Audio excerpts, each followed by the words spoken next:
Welcome to the Miami Jewish Film Festival, the world's largest festival of its kind. We want to thank all of our members, sponsors, community partners, all of you film lovers, and especially our presenting sponsors, the Center for the Advancement of Jewish Education and the Greater Miami Jewish Federation for their continued support throughout all these years. I'm Mary Jane Rochelson, Professor Emerita of English at Florida International University, where I taught for 32 years, and I'm a longtime participant in the Miami Jewish Film Festival. I'm excited today to be moderating a virtual conversation with Assaf Lapid, director and also writer and editor of the film Return from the Other Planet, which is part of this year's Miami Jewish Film Festival. I love the film. I will tell you that right from the start. Thank you. It is a fascinating film about a man who adopts the name Katsetnik, the prisoner, as he tries to come to terms with his survival of Auschwitz. By the end of the film, we see the revelation that changes everything for him. And I hope that is detailed enough and vague enough to begin our interview. And Assaf can tell us a lot more about it. It is an honor to be talking with you today, Assaf.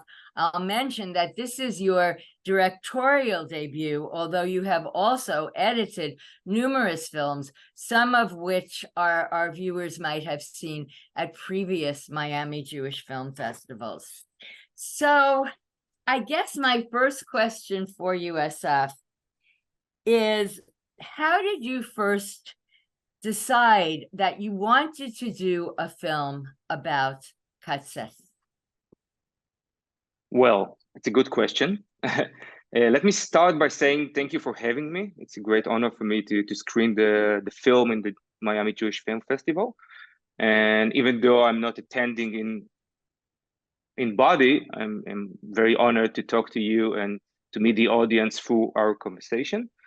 Katsetnik came to my life when I was around 16. As you can see, as it was told in the film, Katsetnik books were distributed to high school students in Israel. So I was one of them. And I got a Katsetnik book pretty early. I was 16, as I said. And for me, it was kind of a life-changing experience because I read a lot. I read a lot about the Holocaust as well, but I never came across something like that. It was so different because everything we learned, it was mid-90s, so everything we learned about the Holocaust was very, very different. We learned about Elie Wiesel, we learned about Aaron Appelfeld and other writers, and their way of expressing their trauma was completely different. And then to read the Katsetnik book was quite shocking. So I read it quite enthusiastically, and I read all 5 of them. And actually there is 6, but I never heard about the 6th one, the code, the one about the LSD treatment. And then, I grew up, life continued, and I didn't forget about Katsetnik, but I moved on, I changed my attitude and I changed my perspective about him and his books. But then, like a decade ago, maybe 11 years ago, I came across a book, and in the first chapter, it was written something about an LSD treatment. They had to deal with Katsetnik. And for me, Katsetnik was this Holocaust survivor, kind of, the man that fainted at the Eichmann trial, the man who wrote about the other planet. And I couldn't fill the gap between, LSD treatment and the guy from the Eichmann trial. That's like I felt those 2 personas cannot connect. And at first I thought, well, maybe kind of as a mistake, and maybe, I don't know, misspelled his name or something. So the other story about the LSD, it's not about Katsetnik, something else. But then I went to a secondhand shop. I came across the code. And again, another life-changing experience for me. I couldn't believe reading this book. I recommend reading the book itself, not just seeing the film, but it's a very interesting book. Sorry, it's not very long, and it's so detailed and so I don't know. I never read something that even come closer to this experience, to read about an LSD treatment that takes place in Auschwitz, or the memories of Auschwitz under LSD influence. It was so unique. And then in the beginning of this book, of consenting books, it's written that those recordings were taped. And then, sorry, the treatment were recorded. And I said, okay, I need to find those tapes. And then I embarked on a journey. I think it took like 5 years until I gave up and realized there is no tapes, even though I came very close to those tapes. But again, the originals were never found. But I was so obsessed by that time with the story, with the man, with the persona, with everything I knew about him, that I felt, okay, this, even though I don't have the tapes, I need to make a film. And it took another 6 years, and then we finished the film. So this is how I came to realize that setting is very important to me, and very important, I think, and as to Israel, and maybe worldwide. I don't know. It's really hard to say, because his books, as again, it was mentioned in the film, his books were distributed worldwide. It was widely read all across, except for Germany, of course, but otherwise all across Europe and in the States. And so, again, a very important figure. Thank you. I had not heard of Kutzetnik until I saw this film. Yeah. And I was fascinated not just by the fact that this Holocaust survivor used LSD to suddenly have a very important revelation that those who have seen the film will know, and you could maybe talk about that later, but also the early parts of the film, which talked about the reception of his first book, Salamandra, in Israel. And at least one of the scholars that you interviewed said no one in Israel really knew about the Shoah until they read this book. What does that mean exactly? It's a fascinating statement. It is. And actually, this is one thing that I keep I think about a lot, because reading the newspaper in Israel, it seems like people didn't really fully understand what a Holocaust is. If you read the headlines of, sometimes actually it's really amazing to see, like, the headlines in Israel could be something local, okay, like 1944, and the headline of the newspaper, of the Israeli newspaper, can go something like, I don't know, something that happened in Tel Aviv. And in the bottom of the page, you can see rumors suggest that over 1 million Polish Jewish are already been dead. Wow. Like, and this is like how it, you can see the page, and you can see what was in the focus of the Israeli society in those days. It's pre-Israeli war, of course. Like, it's actually Palestine. It's not the state of Israel was not established yet. But I think that, I don't know why. Like, I have tested and tried to understand, and I think there are many reasons for those. It's not really. It's not that they didn't pay attention, but I think their focus was about the new settlement in Israel and the upcoming state. Like, they didn't know, of course, it's 1945, but they were approaching a state. They were focusing on the Israeli state. And I think the diaspora was something that was left behind in a way. And I think for Israeli society in Israel, the rumors and what they knew and what they didn't know was kind of a vague memory of things they left behind. So the Israeli society of those days didn't really pay a lot of attention to what happened in Europe those days. And I've talked to many Israeli, many old people that were alive in that period, and they all came across the same stories. Like, we knew something was happening, we didn't know exactly. Like, even when people talk about because there are, like, Katsetnik's sister-in-law actually was saved from Poland and was brought to Israel in 1942, and she talked about not the Warsaw Ghetto, but the Sosnovich Ghetto, the ghetto in Sosnovich. And she said, because I heard her testimony in Yad Vashem, she said that people couldn't believe her stories. And after, like, trying to tell those stories again and again, she finally gave up. because she felt like people said, okay, she's overreacting, she's exaggerating, etc., etc. So she, focused on daily life in Israel and didn't talk about her experience. And I think you can see this pattern over and over again. So for Israeli society, I think they began to understand and began to know what the Holocaust was when the first immigrants came, like 1946, 1947, when they saw people, with tattoos, with number tattoos on their arm, and said, what's going on? And they start to hear stories. And eventually, I think it took up to the Eichmann trial, up to 1961, for the Israeli society to really understand, really grasp the horror of the Holocaust. So it was a very, very long process. But yeah, for most Israelis, the Holocaust was something they didn't pay much attention to, which is quite a surprise. Well, what's interesting is it is very surprising that that happened among Jews in Israel. It is, though, comparable to what was the situation in the United States.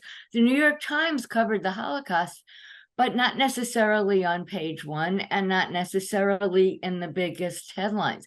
But in the United States, okay, it's not a Jewish state, but it did take people a long time to recognize what had been going on. And the fact that that was happening in Israel too, it almost vindicates that idea that Auschwitz was another planet. But of course, ultimately, what Kazetnik sees is that Auschwitz is not another planet, that it was human beings that created Auschwitz. And it's that allows him to come to terms with the fact that of everything that happened there and that he survived. One of the things I found very, very fascinating about his story and about what you did as a documentarian was the juxtaposition of the photographs of the people who were coming off the trains and were presumably being sent to the gas chambers. And they were the ones who left, who stayed, and he was the ones who left, or maybe it was the reverse, but they were the ones who did not survive. He was the ones who survived, and he wanted to tell the story through them, which is a hard thing for a person to do. I'm wondering, was there anything about the film as you made it that you discovered, that you found either particularly important or particularly surprising? There are a few, but I want to go back a bit to what you said about those pictures from that were taken on the platform in Auschwitz. Auschwitz. Sure. For me, it was very important. As you can see in the film, there is the horrors of the Holocaust is not in the film. No archive footage of the Russian army entered Auschwitz and on those Muslims. There are Holocaust survivors that lost a lot of weight, of course, and I really like this understanding for me, the understanding how to use the archive material and what exactly should enter the film or be used in the film or not was a very long process that I can emphasize, I can talk about a little bit, because for me, I felt that those very common in a way and shots and archive footage that we already saw, I think does two things. One, I think that as for the viewers, I think because they already seen the film or saw those archive material, something kind of makes a barrier between them and the archive footage, even though the archive footage is very terrifying and there is again horror in those pictures.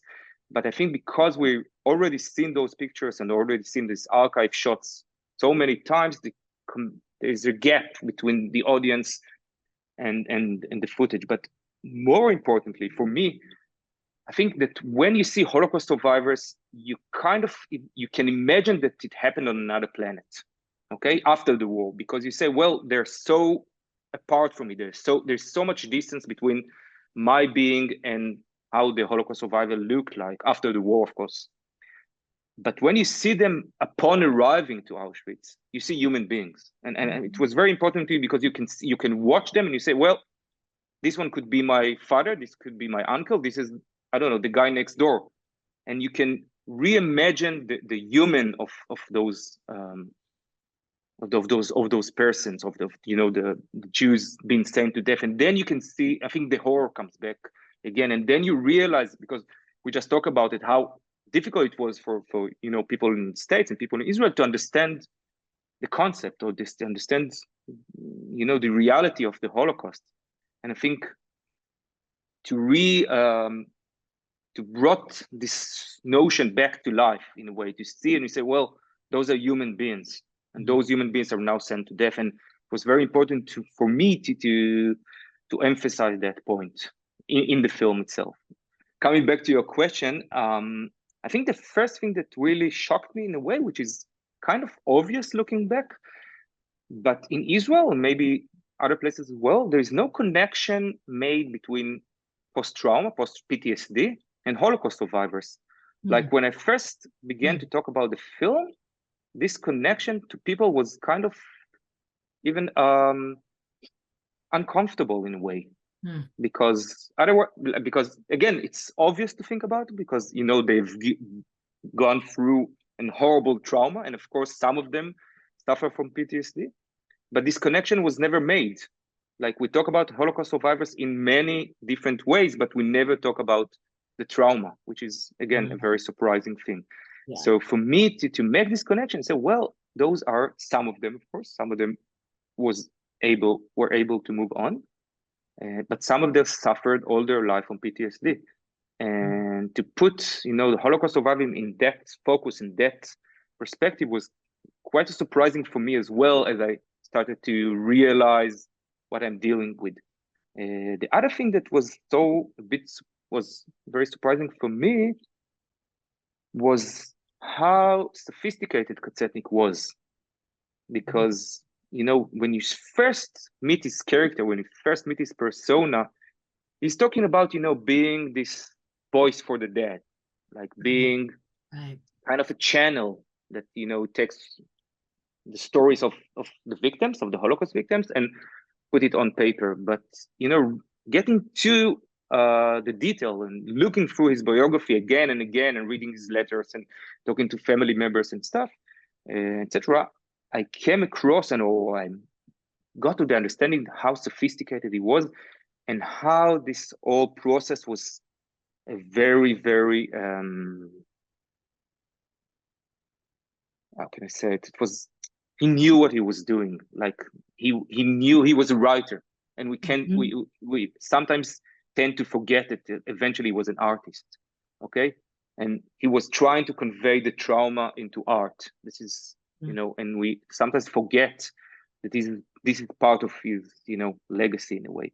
And for me, this understanding that you can be very artistic about something and still very specific about something was quite an impressive understanding of this character, of this writer, this persona. So again, different surprises in a way. Yeah, that's very interesting. At the end of the film, you play music with the lyrics "Ich bin nicht der Dichter," and I had to look up the word Dichter, which means poet. So it's I am not a poet. But as you're saying right now, he was. He was. Right? Yeah, he was. Yeah. Actually, the song at the end of the film is actually a new song that we composed. I didn't. The musician did, of course. It was taken out of Kazetnik's book. He published a book before the war. And this is one of the songs that were poems that were in this poem book that he published when he was in his early 30s. And we composed music and we made it into a song. Wow. Yeah. That I found that very powerful. It was a very powerful film, and I thought, your work as an editor really prepared you to be a documentarian. I've heard it said that the editor is the most important person in the making of the film.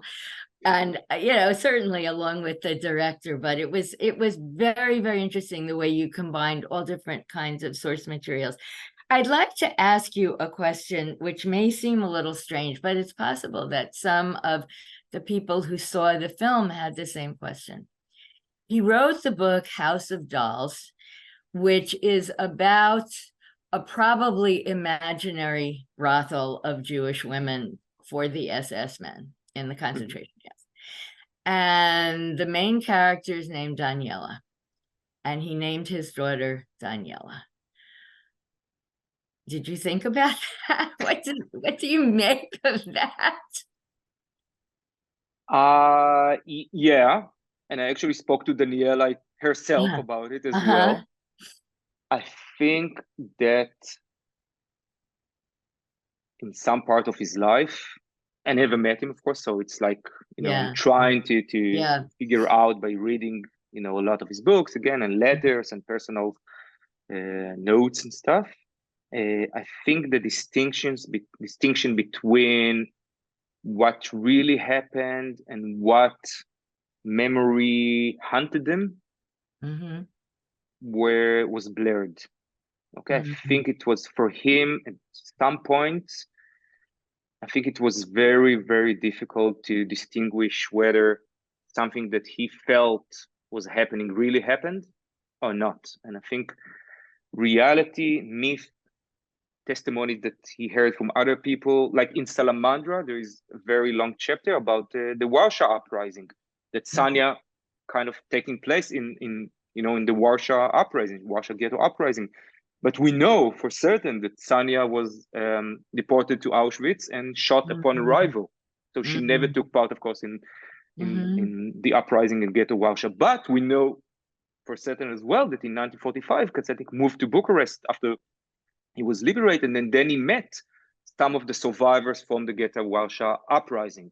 Mm-hmm. So my suggestion is that he heard those stories and kind of, put it into his own character's life. And again, making art, he was a writer. And Mm-hmm. I think for him, I, I'm not sure whether he himself could distinguish, his Daniela, his sister that again was Ah, never existed, I see. and to say, well, this is where the line goes. Like this is reality. This is something that I made up in a way. I don't think he did it. I'm not sure he really made up. Like I think you read when I read a lot about Holocaust survivors, and they all, or some of them, talked about their experience, their time at the concentration camps as a kind of dreamlike Mm-hmm. experience. Not that they were dreaming, of Mm-hmm. course, but reality is so harsh and so blunt in a way that in order to continue on, you have to disconnect yourself a bit from reality. And I think this gap that was made between him and whatever happened in the camp made this kind of blurry feeling about what really happened and what he thought happened and what he heard from other people that happened to them, and everything was mixed. So in a way, you can say that he fulfilled his promises to be a voice for the death, for the victims, because he kind of took their stories, mixed them together, and made those books. Mm-hmm. So So he recreated, was Daniela the name of his sister that he named his daughter after, and also the character? yeah, but again, there is no sister named Daniela. Like when Oh, you there's go no sister to, named Daniela. So he brought such characters to life through his imagination. yeah, That's interesting. That's interesting. And so you spoke with his daughter. Did you speak with his son, Lior, as well? And yeah. what kinds of things did they have to say about them that you might want to share? They were very strict. This, sorry, they were secret, but like they kept a lot to themselves.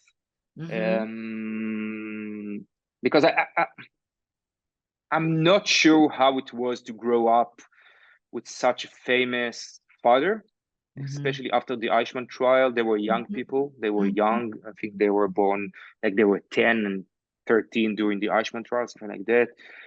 And Katzenik became very, very popular in Israel after after the trial, and he was remembered for being the man painted on the trials. So I think for them it was very difficult experience.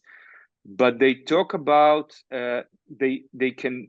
It's really interesting. But we had our world premiere in Munich, and Daniela, Katzanik's daughter, came to Munich because she often lives in Berlin. She spent some time there, and then she saw the film, and we talked a lot about it, and of course, and she said that she can hear her voice, her father's voice, and realize whether he's now in Auschwitz or in Tel Aviv.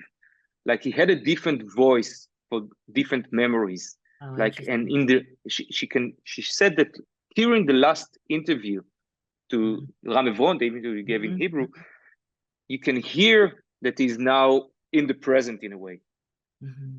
Compared to how he sounds during the Eichmann trial. She said you can distinguish those two. And she said, even, growing up, she can tell, well, now he's kind of back in the camp, or now he's in the present. So he had another voice in a way, another, persona for those two events. So this was really interesting to hear. And his dad told me something which was, again, a nice surprise to hear, that he said his father was very funny, which is something that I couldn't imagine. He said, well, he was very funny. We laughed a lot. He was a great father for him, and again, a very funny man, full of optimism. And I've said, wow, that's that's a nice surprise. So this is his experience. I don't know. I've again never met Katzetnik.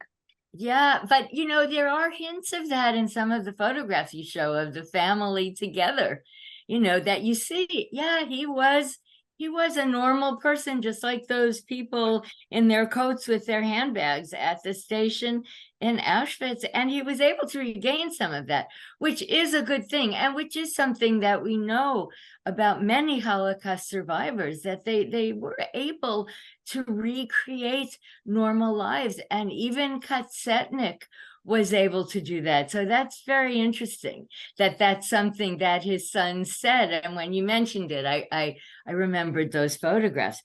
We're kind of getting to the end of our time. Is there anything that I didn't ask you that you would like to speak about?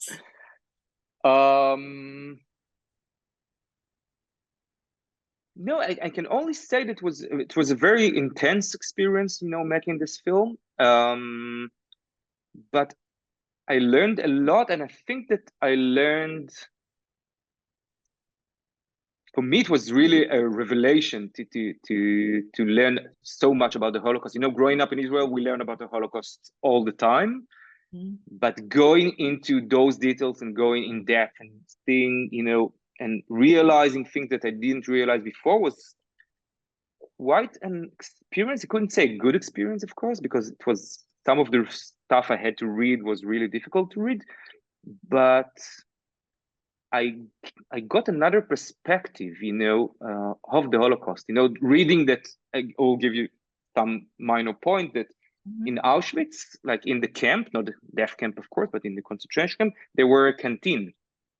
Okay, the non-Jewish prisoners could buy at the canteen in Auschwitz. Like understanding that, like That's for me, amazing. it was quite a revelation. See, wow, how can that be? And again, those are the details that, when you combine those little details, sometimes you get another picture. So for me, all those, small, minor facts about stuff that I thought I know about or know a lot about was kind of a surprise. So again, a long journey, but at the end, a good one. So. Yes, and I really do hope that this film might help increase the interest in Katsetnik by American readers and readers all over the world, so that his books will become more available. This was really fascinating. I just have one last thing I want to say. I knew that when you focused on the address of his house, 8 Rehov Megiddo, I knew that must mean something. So I looked up Megiddo, and many of our viewers might already know this, but Har Megiddo, the mountain of Megiddo, is where we get the word Armageddon.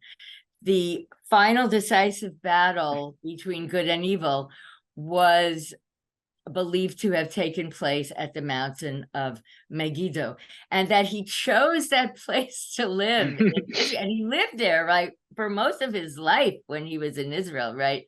I find that very powerful because, of course, the battle between good and evil has not yet been fought, but it was something that I think Katsetnik pondered, and I want to thank you once again for making this film and bringing Katsetnik back into our imaginations and Jewish lives. So thank you. Once again, the film is called The Return from the Other Planets. I hope many of you watching, or most of you watching, have already seen it, so we haven't given too much away. But I have a feeling that if you haven't seen it, you will still want to, because there is so much in this film that that it is very worth seeing and thinking about. Thank you once again to all of our members, our sponsors, our community partners, volunteers, and all of the film lovers who participate in the Miami Jewish Film Festival, and to Assaf Lapid for being so much fun to talk to. Well, fun, I don't know if that's the word. I'm sounding like Lior, but so interesting to talk to, and for illuminating this film so well and for making it. Thank you. Thank you for having me.